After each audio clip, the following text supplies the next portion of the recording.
কথায় আছে না, জগন্নাথ দেব না টানলে কিন্তু কেউ যেতে পারে না তার কাছে, আর কথাটা কিন্তু সত্যি। তো কেমন আছো বন্ধুরা? আশা করি সবাই খুব ভালো আছো, আমিও খুব ভালো আছি। আমরা বেরিয়ে পড়েছি পুরী যাওয়ার জন্য হাওড়া স্টেশনে। আর দেখো, দেখতে দেখতে আমরা হাওড়া স্টেশন পৌঁছে গেলাম, কারণ আমাদের ট্রেন ছিল রাত 10টা 40-এ। তো গিয়ে দেখলাম যে সবাই পৌঁছেই গেছে অলমোস্ট। আর আমরা কিন্তু অনেকজন মিলে যাচ্ছি, 22 জন, কারণ তোমরা সবাই জানো আমরা জয়েন্ট ফ্যামিলি, অনেক মেম্বার্স, অনেক কাজিনসরা, খুব মজা হয়।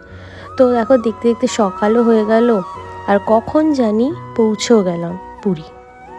আর পুরী এমন একটা জায়গা যেখানে একবার না, শতবার গেলেও মন ভরে না। আমার তো খুব পছন্দের একটা জায়গায়। দেখো, সবাই মিলে আমরা লাগেজ নিয়ে অটোতে উঠে পড়েছি, আর চলে এসছে এই টার্নটা যেখান থেকে পুরো সমুদ্রটা দেখতে পারবো ঘুরলেই। তো আমরা ছিলাম এই হোটেলটায়। তো দেখা হচ্ছে নেক্সট পার্টে, বাই।